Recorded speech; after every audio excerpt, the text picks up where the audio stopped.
Welcome to our channel. आज का कहानी शुरू करने से पहले जल्दी से बेल आइकन को दबाकर हमारे चैनल को सब्सक्राइब कर दीजिए और नए नए कहानी देखने का मजा लीजिए। दिल्ली की हलचल भरे शहर में शानदार गलियों के बीच कौशिक परिवार रहता था। कौशिक परिवार पारंपरिक मूल्यों और आधुनिक विचारों का मेल था। परिवार की मुखिया पार्वती देवी थी, जो अपनी कड़ी अनुशासन और परंपराओं के प्रति अटूट निष्ठा के लिए जानी जाती थी। उनका बेटा रोहन उनकी जिंदगी का शान था। वो एक सफल सॉफ्टवेयर इंजीनियर था। वो पूजा नाम की एक लड़की से बहुत प्यार करता था और कुछ दिनों में रोहन पूजा से शादी कर लिया। पूजा एक ऐसी लड़की थी जो अपनी जिंदगी की प्रति बहुत उत्साही थी और अपने करियर को लेकर जुनूनी थी। वो दिल्ली के एक उदार परिवार से आई थी। उसकी और रोहन की शादी एक भव्य आयोजन थी, जो दो परिवारों, दो संस्कृतियों और दो उपेक्षाओं के मेल का प्रतीक थी। जैसे ही पूजा ने कौशिक परिवार में कदम रखा, उसे गर्मजोशी से स्वागत किया गया। पार्वती देवी अपने बेटे की खुशी में प्रसन्न होने के बावजूद अपनी उपेक्षाओं का बोझ महसूस कर रही थी। पूजा अपनी आधुनिक दृष्टिकोण और करियर महत्वाकांक्षाओं के साथ पार्वती देवी के पारंपरिक बहू की कल्पना से बिल्कुल विपरीत थी।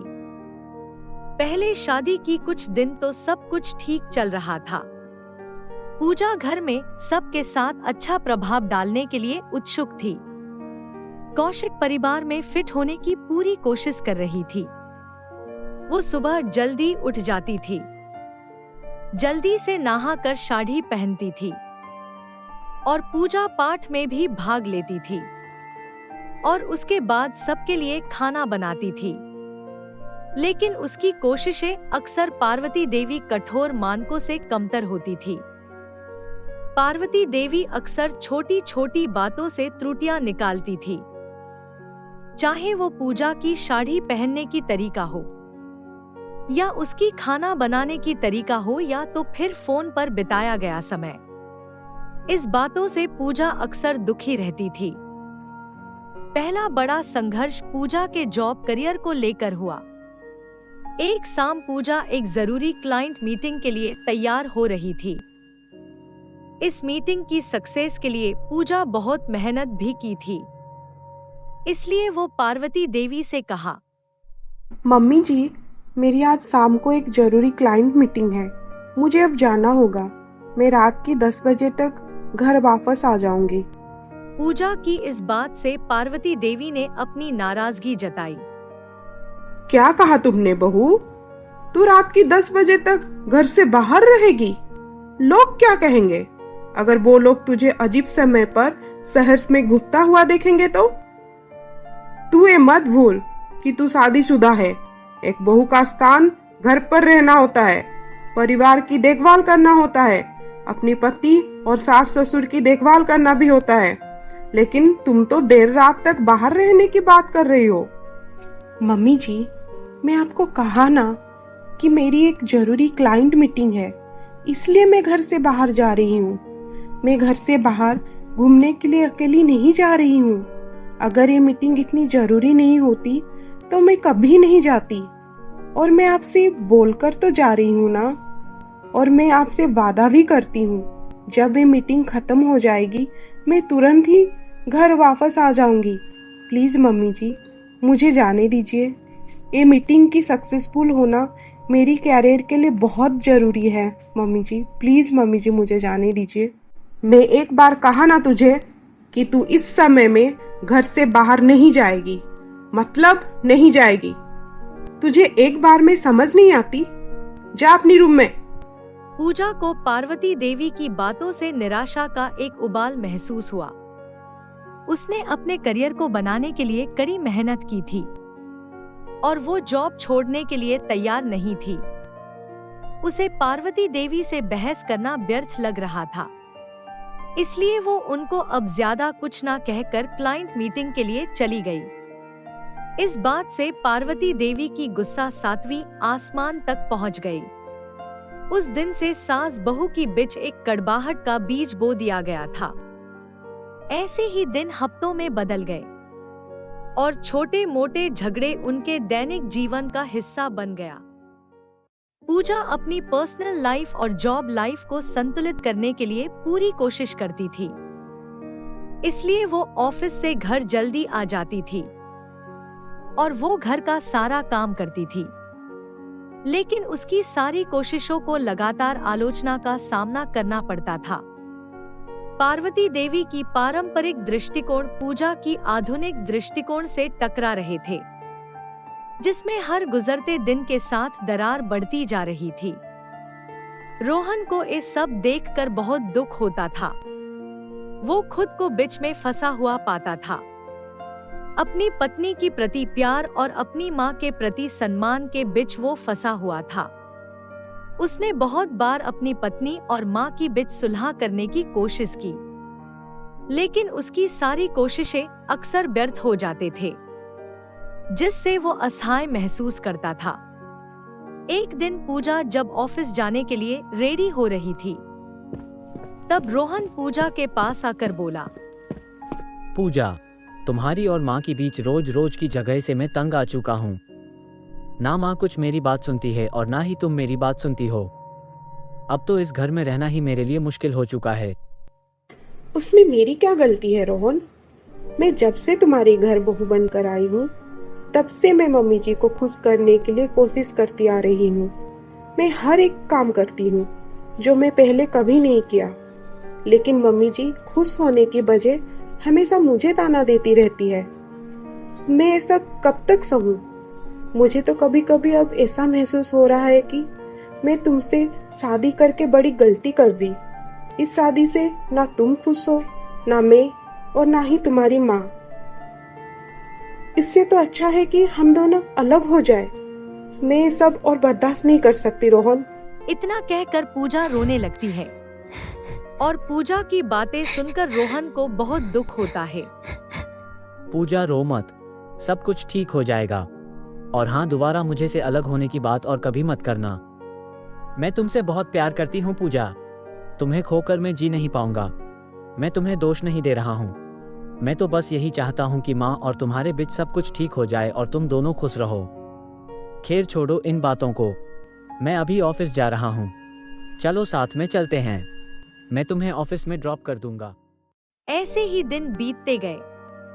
एक दिन पूजा ऑफिस से आकर रोहन को बोली, रोहन, मुझे ऑफिस के काम से 3 दिन के लिए मुंबई जाना होगा। वहाँ पर एक सेमिनार है और एक क्लाइंट मीटिंग है जो मेरी कैरियर के लिए बहुत इम्पोर्टेंट है, और मेरी कल रात की ही फ्लाइट है। ठीक है, तो तुम चली जाना। लेकिन रोहन, तुम मम्मी जी से इस बारे में बात कर लेना। अगर मैं उनसे बात करूंगी तो शायद वो मना कर सकते हैं और नाराज भी हो सकते हैं, इसलिए तुम उनसे बात कर लेना। अच्छा ठीक है, मैं आज ही माँ से बात कर लूंगा। तुम चिंता मत करो। उसके बाद रोहन पार्वती देवी के पास जाता है। माँ, आपसे एक बात करनी थी। हाँ बोल, क्या बात है? माँ, पूजा ऑफिस की काम से कल रात को 3 दिन के लिए मुंबई जा रही है। तो उसमें मैं क्या करूं?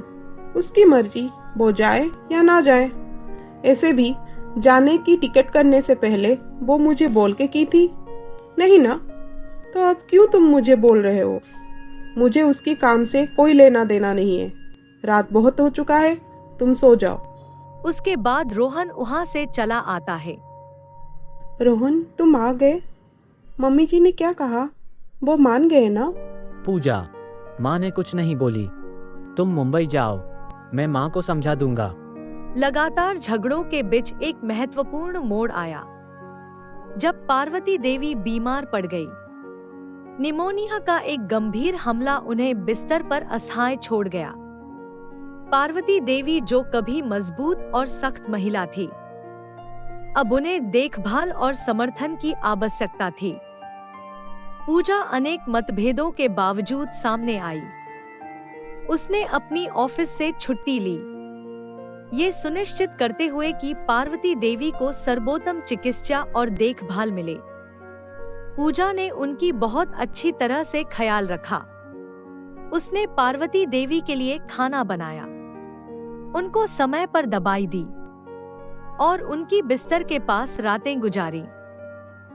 पार्वती देवी, जो शुरू में पूजा की मदद को स्वीकार करने के लिए तैयार नहीं थी, धीरे धीरे वो वक्त के साथ नरम हो गई।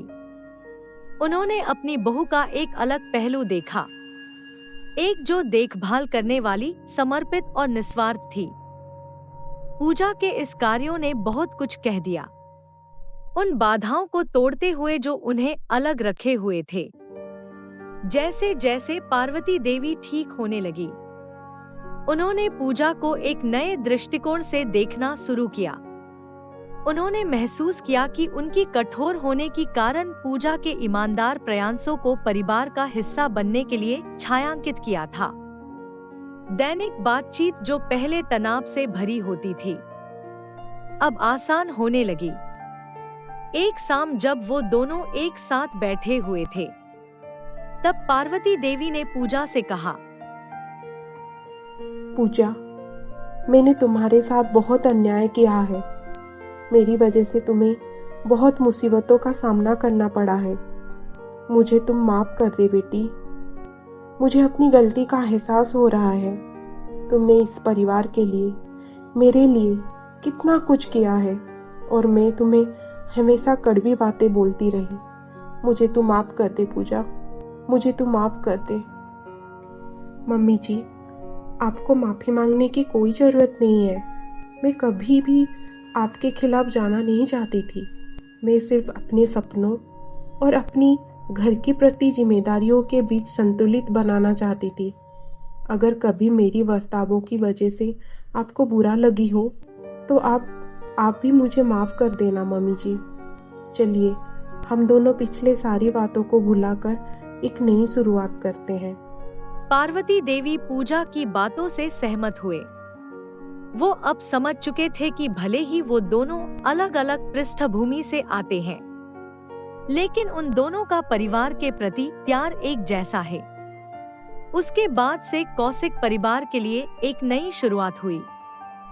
पार्वती देवी और पूजा, जो कभी एक दूसरे के खिलाफ थे, अब एक दूसरे को समझने और समर्थन करने के लिए तैयार थे। धीरे धीरे दोनों के बीच का रिश्ता प्यार और समझदारी का बना, जिसमें परिवार का माहौल खुशनुमा हो गया।